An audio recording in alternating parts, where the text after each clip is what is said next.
안녕하세요. 임장훈입니다. 오늘은 우리가 수업을 받고 있는 이 공간을 직접 3차원으로 제작해서 가상현실에 한번 띄워보려고 합니다. 도로를 만들고 본부동 건축물을 만들고 주차장, 잔디, 나무 등을 만들어서 실제 가상 공간을 돌아다녀보고 실내로 들어가서 복도를 걸어다니며 실습장을 돌아다닐 수 있는 환경을 한번 만들어 보려고 합니다.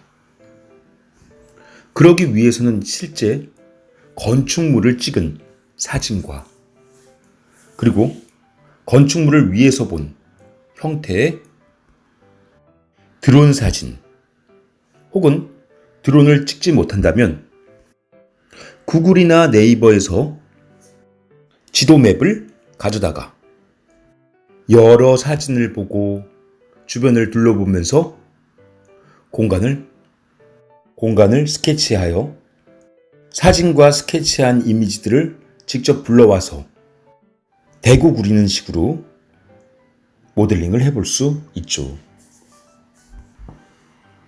네이버 지도에서 우리 백석대학교 본부동을 가져와서 직접 이를 포토샵으로 다듬고 그 위에 3D로 구축해 보려고 합니다.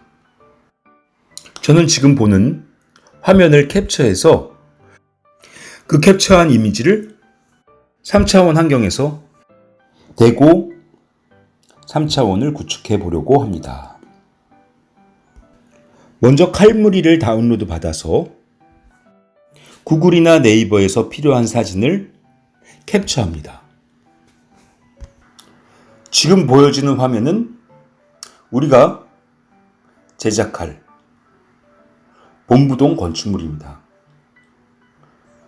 앞에서 본 이미지와 건축물 후면 주차장에서 바라본 건물의 이미지입니다. 건축물 가까운 데서 바라본 창문들을 포토샵으로 조정해서 3D 건축물에 부분적으로 넣어서 실제와 같은 건축물을 만들어 보려고 합니다. 포토샵으로 다듬고 형태를 간추려서 보다 최적화된 환경에서 건축물을 예쁘게 다듬을 수 있죠. 스캔받은 이미지는 포토샵으로 불러옵니다. 컨트롤 0키를 눌러서 이미지를 화면에 꽉 채운 다음에 사각형 렉팅글 툴로 필요한 만큼 선택합니다. 그리고 C 버튼을 누르시면 마우스 커서가 클럽 툴로 바뀌면서 선택한 영역은 캔버스가 잘려질 클럽 툴의 영역으로 바뀌게 됩니다. 그리고 엔터를 누르신 다음에 엔터를 또 한 번 눌러주시면 필요한 영역으로 캔버스 크기가 잘려진 것을 확인할 수 있습니다. 컨트롤 0키를 눌러서 핏 온 스크린 화면을 꽉 채워준 다음에 컨트롤 A키를 눌러서 전체를 선택합니다. 사방의 꼭지점에서 가장자리로 마우스 커서를 멀리하게 되면 회전 툴로 바뀝니다. 건축물 사진 방향을 돌려서 작업할 건축물의 회전 방향을 수직과 수평의 직각으로 놓여져 있는 상태로 바꿔줍니다. 직각의 보조선이 필요하기 때문에 좌측면과 우측면에 보여지는 룰러에서 안내선을 가지고 와서 수평선과 수직선을 잡아주실 수 있으십니다. 룰러는 단축키로 컨트롤 R 사라지게도 하고 다시 컨트롤 R키를 눌러서 생성시킬 수도 있습니다.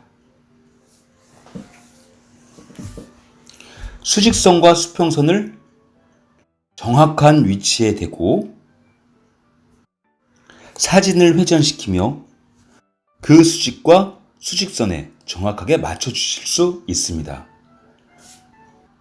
화면을 좀 더 확대시키고 회전시켜줄 위치와 수직 수평에 맞춰줄 위치에 화면을 확대시켜줍니다. 보다 정확하게 맞춰줄 수 있고 이동 툴로 움직여가며 건축물을 똑바로 바로 세워주실 수 있습니다. 이미지를 확대해서 모델링 때 필요한 위치만을 보여주게 한 뒤에 기존에 선택되어져 있는 영역을 컨트롤 D키를 눌러서 해제하고 사각형 마키 툴로 맵으로 활용할 영역을 그려 넣어 줍니다. 또다시 C키를 눌러주면 도구는 클럽 툴로 바뀌면서 선택 영역은 잘려질 클럽 영역으로 바뀌고 엔터를 누르시면 클럽 영역이 되고 또 한번 엔터를 눌러주시면 잘려집니다. 컨트롤 0키를 눌러서 이미지를 화면 전체에 꽉 채워주시고 이미지 메뉴에 들어가셔서 이미지의 크기를 확인해 보겠습니다. 컨트롤 Alt I 이미지 리샘플링 항목을 체크 해제하시면 문서 크기에 가로, 세로 항목 중에서 사진 이미지 한쪽 변에 실제 길이의 수치를 입력해 넣어줬을 때 세로나 가로 중에 다른 한 변의 길이도 실제 길이로 나타나게 될 것입니다. 여기서 세로의 실제 거리는 120m도 넘을 것입니다. 그걸 제가 어떻게 아느냐고요? 제가 아까 전에 봤죠. 건물의 층수가 어떻게 되는지, 층의 간격은 어떻게 되는지, 창문의 크기는 어떻게 되는지, 실제 창문의 크기는 제 연구실에서 창문의 길이를 재봤죠. 창문의 길이는 175cm. 창문과 창문의 간격은 사진에서 창문과 간격의 비율을 가지고 확신할 수 있죠. 그리고 여기서 사진에서 보여지는 가로와 세로의 길이도 알 수 있죠. 성냥갑처럼 조각조각 쌓여진 창문과 창문, 기둥과 기둥 간격이 몇 개가 있는지 합쳐보니까 52m가 나오더라고요.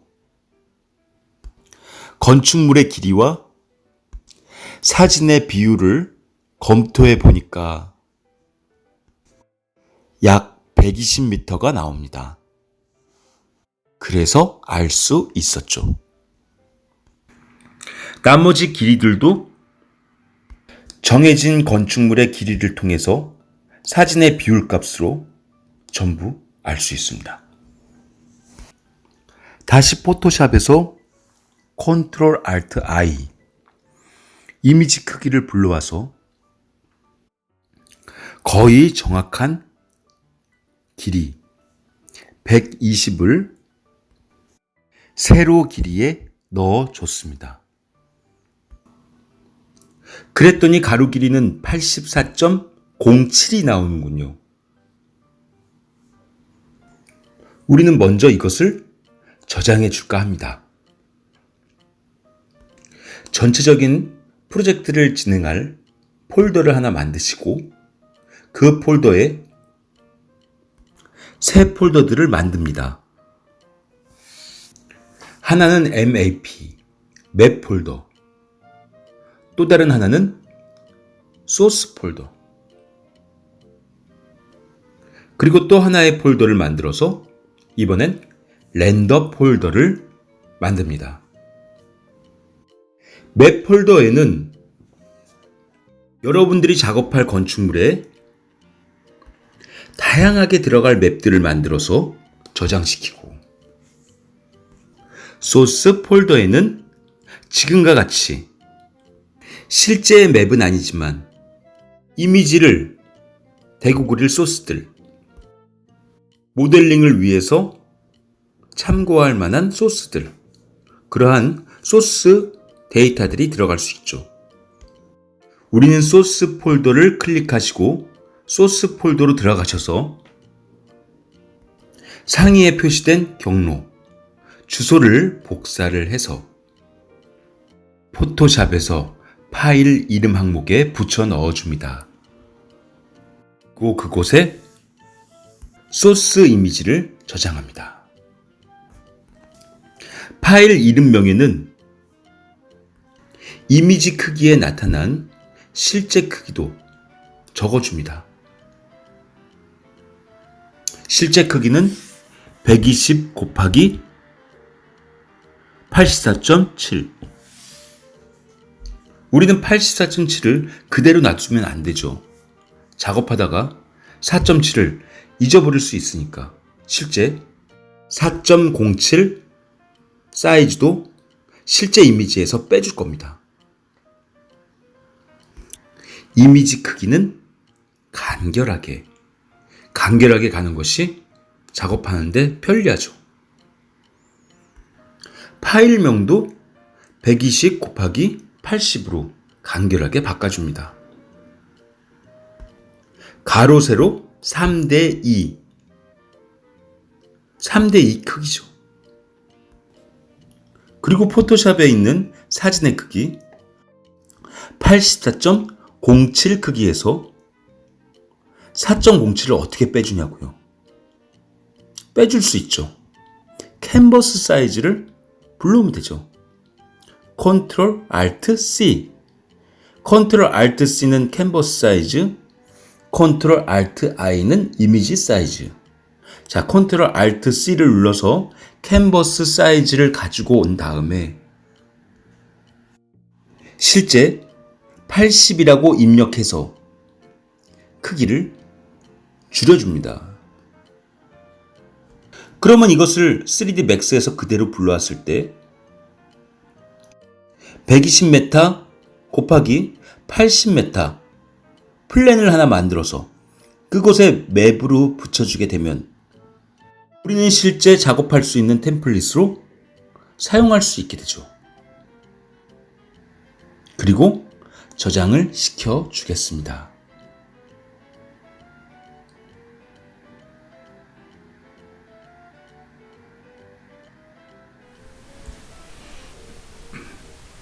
자, 먼저 3D Max에선 말이죠. 유닛과 그리드를 맞춰줄 계획입니다. 먼저 유닛입니다. 커스터마이즈의 사용자 환경입니다. 커스터마이즈의 유닛 셋업에 들어가시면 실제 유닛 미터로 만들 것인지 센티미터로 만들 것인지 밀리미터로 만들 것인지를 정해줄 수 있는 유닛 스케일 디스플레이 항목이 나옵니다. 자, 우리는 미터로 만들어 놓고 OK를 눌러주십니다. 자, 그러면 이 한 칸의 간격들이 미터가 된 것이죠. 자, 커스터마이즈에 들어가서 유닛 셋업으로 들어가십니다. 좀 더 정교하게 잡아줄 겁니다. 좀 더 정교하게 잡아줄 계획입니다. 시스템 유닛으로 들어가십니다. 실제 이 크기가 말이죠. 1유닛인데 미터로 체크했으면서도 1유닛이 이 한 칸의 크기가 1인치라고 적혀져 있습니다. 우린 여기서 말이죠. 이 시스템 유닛조차 크기를 미터로 바꿔줄 계획입니다.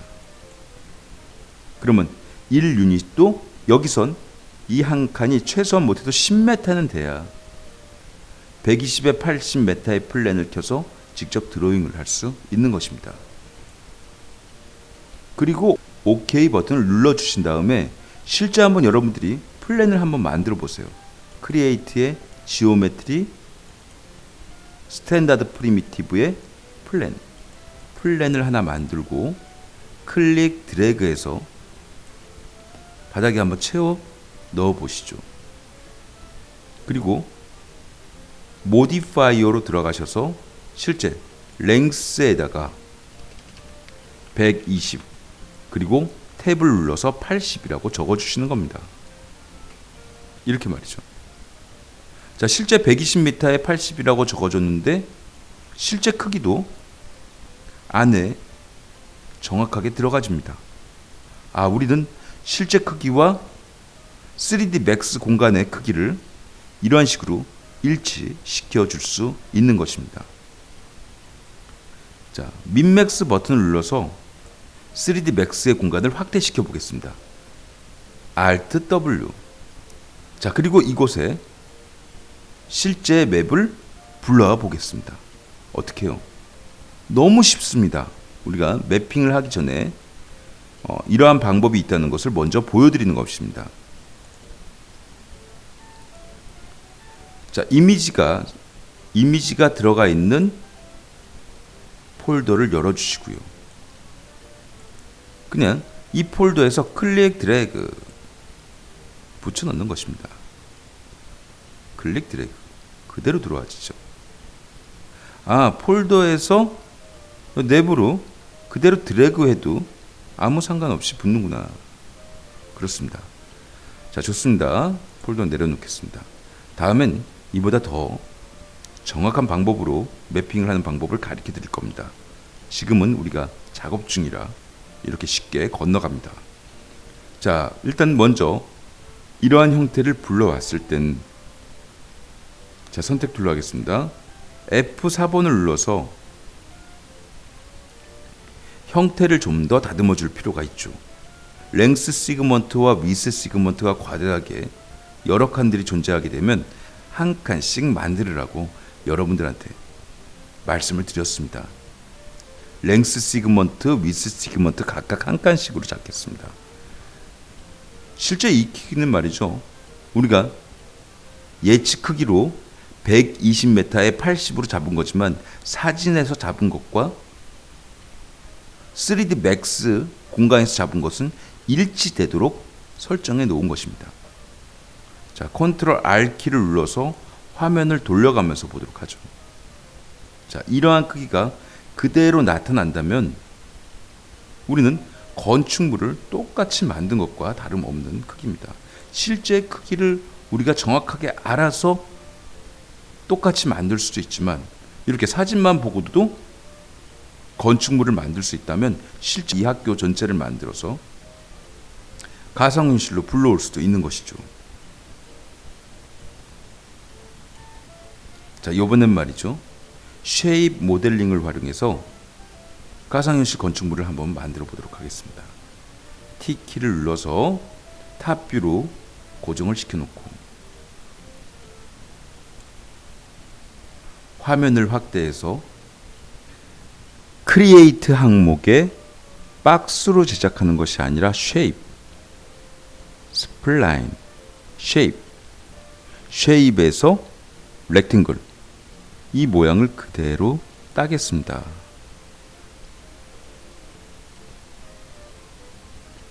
이렇게 말이죠. 두 번째는 말이죠. 이곳에 중심축을 하나 만들어서 그 중심축을 기준으로 해서 얘를 이곳에 좌측 건물로 붙여줄 계획이거든요. 얘는 사각형이지만 여기에는 큰 원형 건축물이 있습니다. 크리에이트에 들어가서 서클을 클릭하시고 그 서클의 형태대로 건축물을, 원형 건축물을 한번 잡아보죠. 이렇게 말입니다. 자, 무브트를 사용해서 좀 더 정확한 위치에 배치시키고, 이 동그란 오브젝트를 말이죠. 이 동그란 오브젝트를 모디파이어에 들어가셔서 서브 스플라인 모델링 방식으로 전환시켜 줄 계획입니다. 이 서클은 말이죠. 실제 CAD라는 도구에서 나오는 지름값만 있으면 얼마든지 수정 가능한 서클인 것입니다.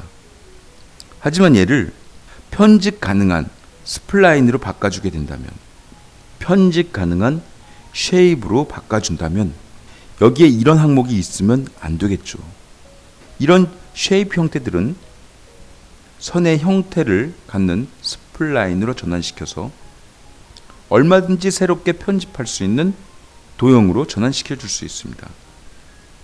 그러한 모든 옵션들은 모디파이 리스트에서 들어가 있습니다. 우리가 필요한 것은 얘를 편집 가능한 쉐입 형태로 바꿔주는 것입니다. 편집 가능한 쉐입 형태, 에디테이블 스플라인, 편집 가능한 쉐입 도형, 스플라인. 보겠습니다. 드래그를 하다 보면 이 중간에 보시면 에디테이블 스플라인이라는 것이 있습니다. 에디테이블 스플라인 클릭해 보겠습니다. 점, 선, 형태로 다양하게 변형시켜 줄 수 있는 스플라인으로 바뀌었죠. 얘를 스플라인으로 바꾸기 전엔 얘는 그냥 하나의 서클이었고, 그리고 두 번째 얘는 하나의 렉팅글, 사각형이었습니다. 하지만 말이죠, 편집 가능한 도형으로 바꿔주고 나니까 이 사각형까지 동시에 작업할 수 있는 도형으로 합쳐줄 수 있는 것입니다. 그러한 도구는 어태치라고 했습니다. 어태치를 클릭해서 이 스플라인을 가져오게 되면, 자 보십시다. 자, 어태치를 클릭하게 되면 마우스 커서가 바뀌어요. 더하기로 바뀌고요. 그리고 두 개의 오브젝트가 하나로 활성화되는 아이콘이 옆에 달라붙습니다. 자, 클릭해 보겠습니다. 두 개의 형태가 동시에 하나로 합쳐졌군요. 여기에서 이 사각형을 가져왔기 때문에 중심축은 여기에 있는 거죠. 자, 보겠습니다. 얘와 얘까지도 하나로 합쳐줄 건데, 합쳐주기 전에 얘를 어떻게 건축물로 만드는지에 대한 방법을 잠깐 보여드리도록 하겠습니다. 우리가 말이죠, 올빗 툴로 약간 가상 공간을 돌려서 마우스 미들 버튼을 가지고 내린 다음에 이걸 유저뷰라고 합니다. 유저뷰로 만들어 놓고 P키를 누르게 되면 이 환경 상태의 투시도로 화면이 보여지게 됩니다. 우린 익스트루드라는 돌출 기법을 사용해서 얘를 3차원으로 뽑아줄 계획입니다. 스피너를 누르시면 익스트루드라는 돌출 기법이 들어가 있습니다. 익스트루드. 색깔이 바뀌었죠? 근데 튀어나오진 않죠? 높이를 입력 안 했기 때문에 그렇습니다. 우린 일계층의 크기가 4m라고 미리 말씀을 드렸는데 4m가 13계층으로 높게 올라가게 되면 4, 1은 4, 4, 3, 12 높이 52m의 건축물로 올라가게 됩니다. 한번 올려보도록 하겠습니다. 자, 어마운트 돌출시키는 익스트루드 어마운트 값은 52m. 52m. 이건 거의 정확한 크기입니다. 네, 좋습니다. 정확한 크기로 건축물이 올라가게 됩니다. 물론 우리 세부적인 건 아직 만들진 않았죠. 이것도 쉐이프에서 다시 만들 거지만